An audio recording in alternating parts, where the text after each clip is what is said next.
কে হবেন বাংলার পরবর্তী মুখ্যমন্ত্রী? নবান্ন নাকি রাইটার্স? কোথা থেকে চলবে নতুন সরকারের প্রশাসনিক দফতর? রাজ্যে পালাবদলের পর ক্রমেই দানা বাঁধছে জল্পনা। তবে রাইটার্স থেকেই বিজেপির নতুন সরকার পরিচালনার সম্ভাবনা জোরালো। আমরা তৃণমূলকে হারাবো, তৃণমূল হারতে চলেছে, তৃণমূল হারবে, এবং আমরা নবান্ন থেকে নয়, আমাদের 2026-এর মুখ্যমন্ত্রী রাইটার্স থেকে সরকার পরিচালনা করবেন। বর্তমানে মহাকরণের কোন জায়গা থেকে সরকার চালানো সম্ভব?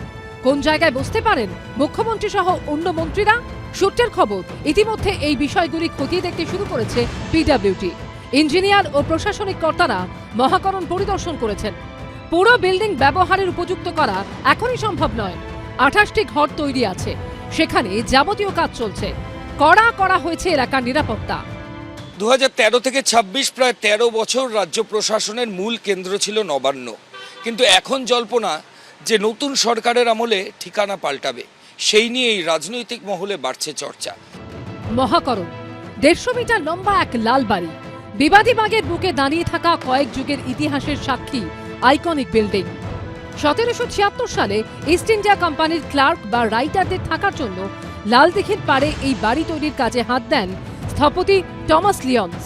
নাম দেয়া হয় রাইটার্স বিল্ডিং। নির্মাণ কাজ চলে 1780 সাল পর্যন্ত। মোট 17 বিঘা জমিতে 19টি পৃথক অ্যাপার্টমেন্ট তৈরি করা হয়, যেগুলি অনেকটা সারিবদ্ধ দোকানের মতো দেখতে ছিল। পরে এগুলিকে একসঙ্গে নিয়ে প্রশাসনিক ভবন হিসেবে গড়ে তোলার কথা ভাবা হয়। ধাপে ধাপে 1821, 1889 এবং 1906 সালে এর সম্প্রসারণ করা হয়। রাইটার্স বিল্ডিং ছিল সেকালের কলকাতার প্রথম তিনতলা ভবন। 1911 সালে কলকাতা থেকে দিল্লিতে স্থানান্তরিত হয় ব্রিটিশ ভারতের রাজধানী। 7টি ব্লকে রাইটার্স থেকে 1911 থেকে 1947 পর্যন্ত শাসিত হয়েছে অবিভক্ত বাংলা। স্বাধীনতার পর থেকে এই ঐতিহাসিক ভবন ছিল রাজ্য সরকারের সদর দফতর। বিধানচন্দ্র রায় থেকে প্রফুল্ল সেন, অজয় মুখোপাধ্যায়, প্রফুল্ল ঘোষ, সিদ্ধার্থ শঙ্কর রায় থেকে জ্যোতি বসু, বুদ্ধদেব ভট্টাচার্যকে দেখেছে এই বাড়ি। শপথ গ্রহণের পর রাজভবন থেকে হেঁটে মহাকরণে আসেন তিনি। কিন্তু 2013 সালে লালদিঘির পাড় থেকে ক্ষমতার কনভয় দ্বিতীয় হুগলি সেতু পেরিয়ে চলে যায় নীল সাদা নবান্নয়ে। কথা ছিল সংস্কারের পর কিছুদিনেই আবার মহাকরণে ফিরবে সব। আমরা একটা জায়গা খুঁজছিলাম যে অন্তত কিছুদিনের জন্য যদি আমরা সবাই শিফট করে যাই, তাহলে এটাকে যে জায়গাগুলো নিয়ে ভয়ানক একটা আতঙ্কের পরিবেশ আছে, সেই জায়গাটাকে আমরা তাহলে সুন্দরভাবে একটা প্ল্যানিং করে সিস্টেমে নিয়ে আসতে পারি। এবং সেই জন্য আমরা এই যে HRBCর বিল্ডিংটা যেটা আমরা দেখলাম 14 তলা বিল্ডিং, এখানে 2 মাস টাইম দিয়েছি আমরা। বাদবাকি জিনিসগুলো সব করে 1 অক্টোবর আমরা রাইটার্স থেকে ওখানে শিফট করব টেম্পোরারিলি, যতদিন পর্যন্ত রাইটার্সের এই রিমডেলিংয়ের কাজটা, যেটা হচ্ছে সেফটি অ্যান্ড সিকিউরিটির ব্যাপারটা কমপ্লিট না হচ্ছে। কিন্তু কেউ কথা রাখেনি।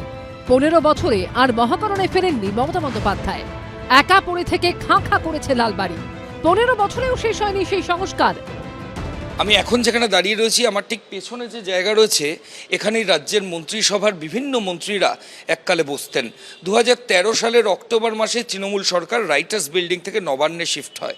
কিন্তু তার আগে এই যে করিডোর, সেটা সবসময় গমগম করতো। আগে মুখ্যমন্ত্রী বসতো এই পাশটায় এবং এর আশপাশে এই ব্লকে, এটা হচ্ছে গিয়ে মেইন ব্লক বলা হয়, মেইন ব্লকের ফার্স্ট ফ্লোর। এখানে মুখ্যমন্ত্রী বসতো এবং তার আশপাশে বিভিন্ন ডিপার্টমেন্টের সেক্রেটারি এবং মন্ত্রী বসতো, এবং সেকেন্ড ফ্লোরেও বিভিন্ন ডিপার্টমেন্টের মন্ত্রী এবং সেক্রেটারি বসতো। বিল্ডিংয়ের অসংখ্য ঘর জুড়ে পড়ে আছে ভাঙা আসবাব, ধুলো আর ঝুলে ঢাকা পড়েছে সময়। রাইটার্সের মেন ব্লকে ছিল মুখ্যমন্ত্রীর ঘর, যে ঘরে বসেছেন জ্যোতি বসু, বুদ্ধদেব ভট্টাচার্য থেকে মমতা বন্দ্যোপাধ্যায়। এই যে লিফট, এই লিফট দিয়েই প্রাক্তন মুখ্যমন্ত্রী বুদ্ধদেব ভট্টাচার্য এবং মমতা বন্দ্যোপাধ্যায় তারা এই যে করিডোর মেন ব্লকের এখানে আসতেন। এবং এই বাঁদিকের যে ঘর রয়েছে, এটাই মুখ্যমন্ত্রীর ঘর ছিল। এখানে প্রশাসনিক কাজ হতো। গত 13 বছর ধরে এই বিল্ডিংয়ের সংস্কারের কাজ শুরু হয়েছে, কিন্তু অধিকাংশ কাজ এখনো পর্যন্ত অসম্পূর্ণ অবস্থায় রয়েছে। আমার তো মনে হয় পুরনো ঐতিহ্য ফিরে নিয়ে আসা ভালোই লাগবে। ফেরত এলে তো ভালো হবে, তার কারণ হচ্ছে আপনার ধরুন ডালহাউসি মানে একটা ভাস্ট কমিউনিকেটেড এরিয়া। এবার হাওড়া মানে নবান্ন মানে এটা টপকে আবার ওখানে চলে যেতে হবে। আর আমরা তো জানি যে পশ্চিমবঙ্গের রাজধানী মানে কলিকাতা মানে এটাকেই তো বোঝানো যায়। হাওড়া তো রাজধানী হলো না। খুব ভালো বিষয়, কেন ওটা তো মার্কেট, মানে যারা ওই হাট বসাতো তাদের জন্য ছিল নবান্নটা। যারা চিফ মিনিস্টার হবে তারা যদি রাইটাসে আসবে তাহলে তো আমাদের ভালো, কেন যাদের রাইট ছিল ওই জায়গাটা পাওয়ার জন্য মার্কেট এরিয়াটা, তাহলে সেটা ফেরত পাবে। রাইটাসে ফিরে তো অবশ্যই ভালো হয়। সব মিলিয়ে রাজ্যে পালা বদলের পর নতুন করে ব্যস্ততা বেড়েছে বিবাদীবাগে। ময়ূখ ঠাকুর চক্রবর্তী ও পার্থপ্রতিম ঘোষের রিপোর্ট, এবিপি আনন্দ।